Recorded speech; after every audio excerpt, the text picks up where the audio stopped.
Hello guys, welcome to the channel. I hope everyone is doing well. Today I'm gonna talk about one of the greatest inventors of our times, Mr. Steve Jobs of Apple, and the way he revolutionized the smartphone and technology. Now everything revolves around smartphones. Your whole life revolves around smartphones. And plus he created one of the most valuable company in the world, 2.7 trillion dollars. That's a lot of money. Like a lot of companies, even if you combine 10 different countries from the first world, like from Europe, they don't even have like GDP, combined GDP of 2.7 trillion dollars. Okay, so which is a really huge achievement for any company. Anyway, so today I'm going to talk about his birth chart and why he got extremely famous and what made him to do and all things and success in his life. All right, we are going to see that in his birth chart. Before I begin the topic, I just want to mention that I give free astrology consultations. If you're interested, you can find the information in the description box. And if you haven't subscribed to my channel, please subscribe and also hit the bell icon, so every time I post a new video you can get the notification in your inbox. I just want to mention that I get a lot of messages on my WhatsApp number every day, like 20-30 messages. I try my best to reply all of you, but it takes time. So I really appreciate your patience, and I will try my best. If you have messaged me on WhatsApp number, I will try my best to message you as soon as possible. All right, just have patience, and I will get back to you. Anyway, so here we have like Mr. Steve Jobs birth chart, and a lot of Vedic astrology websites, birth data banks. Um, according to them, he is Leo ascendant, and that's what I believe. He is a Leo ascendant because you can tell the way person used to act, and his life events. So he's like Leo ascendant. This is his actual birth chart. Okay. First thing you want to notice is look at his third house and second house sitting in the sixth house. I mean, on a mundane level, if you don't give out the name, if you just give like birth details to some, mundane astrologer, he would say this person cannot even save a single penny in his life because all his earnings going into court litigations and court cases and whatnot. Okay, and health issues. But the thing is, Mercury, it is like its original position in the original zodiac belt. Mercury rules the sign of Virgo, which is the zodiac sign of sixth house. Okay, so Mercury is like well placed here, and also if you look at his Saturn is sitting in third house, means communication. So the way he used to communicate with the media and on social media, like statuses or tweets or something like that, he was very well disciplined.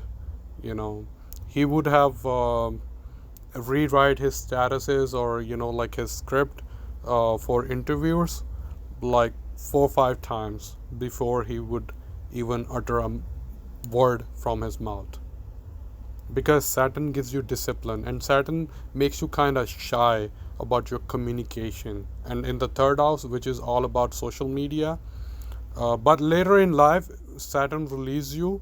Once Saturn matures at the age of 36, it releases you from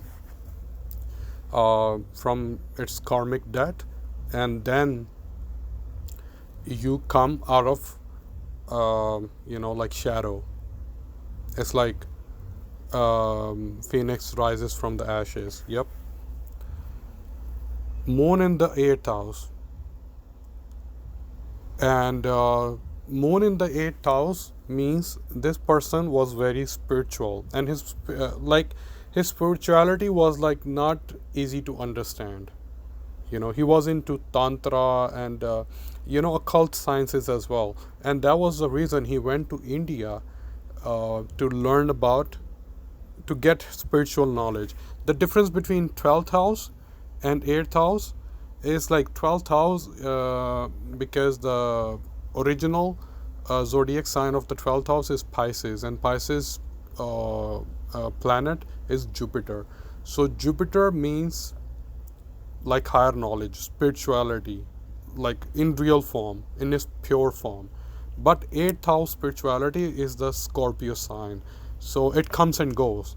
Whenever you feel like you want to become spiritual, or whenever you feel like now you can use your occult knowledge to gain something in life, then you go to like 8th house, because 8th house is all about occult sciences, tantra, black magic, and all these things.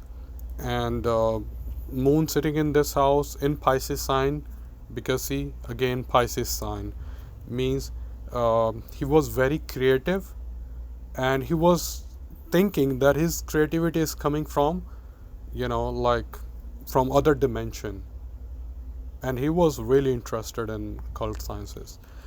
Sun, one thing to remember in whenever you want to see like a birth chart, one thing to remember: anytime your ascendant lord looks at the ascendant, this is itself is a huge Raj Yoga. I don't care wherever your ascendant is sitting, even if it's like sitting in the 6th house, 8th house, wherever it is sitting. If it's looking at the ascendant, first house, means you're gonna do something great in your life. I'm not talking about fame, but maybe you become a great businessman, or maybe you could become like like great politician, local level politician, or like even federal level politician as well. But ascendant looking at ascendant or looking at ascendant creates a very good yoga, Raj Yoga. Rahu with Venus. If you know Steve Jobs and his life, he had a child before marriage, and he had a child with what do you call that? Means his girlfriend was not mentally available. Okay, so there is a word. So, but anyway, but he had a child before marriage. Rahu in the 5th house gives you extramarital affairs or child before marriage, because Rahu gives you unorthodox things in life. Wherever it sits, it's gonna give you like there is a straight line that society wants you to walk on. But if Rahu is sitting in any house, like Rahu in 7th house, gonna give you a wife or spouse from other culture, okay, foreign spouse or different religion spouse. Rahu in 5th house means child before marriage or child out of marriage. But Rahu is sitting with Venus. Venus is all about creativity. His 10th house lord is coming into the 5th house and 3rd house lord. So 3rd house all about social media, communication. So what he did, he created a device of Saturn. Saturn is the energy of 11th house as well, like Aquarius sign and Capricorn. Capricorn all about corporate, and Aquarius sign all about networking, communication. So he made a technology like iPhone, or before that there was like iPod or something, music device. So he created that, so that way people can communicate. 3rd house. Everybody use like smartphones to communicate with each other, like even using social media. Some of the social media apps, they don't even have like website. Instagram, Facebook website, if you go now, check, you know it doesn't work the same way that it works in Apple iPhone. All right.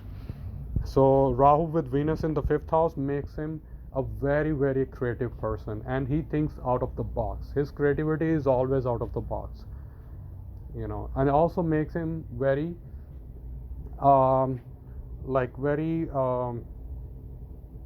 perfectionist. He wants to achieve perfection in everything. Rahu with Venus, very tedious work. He wants his work to be very tidy. That's why the people who love Apple, one thing they say about Apple is the interface. It's very easy to use. Even kids can use it. So interface. That's Rahu with Venus. Mars, because Mars is sitting in its own Rashi, Aries, and Mars become the most beneficial planet for Leo ascendant, Yoga Karka. All right, and makes him very lucky in life. Sudden ups and downs. Let's get back to the Mercury. That's Mercury part, because he created Apple, he became a multimillionaire, and then he lost his job. So because of enemies, 6th house all about your competitors, court litigations. 7th house also competitors, but 6th house means legal competitors. Okay. Now, okay, this is like, so far I have discussed everything about his chart, but what made him extremely famous? Because this is not like any extraordinary thing, the things I have mentioned. If I pick up like 10 charts, then I would see way like 1,000 times better yogas forming in people's birth chart, but still they are not billionaire, and they are not the richest, one of the richest persons, in the world. Why? Again, Rahu Ketu dispostures Mahayoga. See where Rahu is sitting. See where Ketu is sitting. Rahu, Lord, dispositor, is Jupiter. Jupiter is sitting right there and looking at its own house. And Ketu dispositor is sitting in the 6th house, Mercury. Gemini is zodiac sign, Lord is Mercury, and 6th house. Okay, so he created Apple during the Mahadasha of Venus. During the Mahadasha of Venus, and fifth house all about creativity, stock exchange, your child, education, and everything. So during Venus Mahadasha, he was doing fine. He was doing like nothing was wrong with his life. He had like ups and downs during Venus Mahadasha and Mercury Antardasha because of 6th house energy, and then Moon in the 8th house when Antardasha came. Antar means a sub period of Moon and sub period of Mercury. But he was doing fine. He created another company and made like a $1 billion company. So what happened? Once he became a billionaire, he rejoined Apple in 2000, I guess, and then he came up with iPod and then iPhone in 2007. He made $1 trillion company. But the dispositor of Ketu is sitting in the 6th house. So as I always mention that if this yoga is making any connections with the dustanas, then sudden rise, undefeated rise in life. And then you're gonna achieve something so great that nobody else would be at your level ever. Everlasting legacy. Okay, but sixth house means disease. Mercury represents your gallbladder as well, and your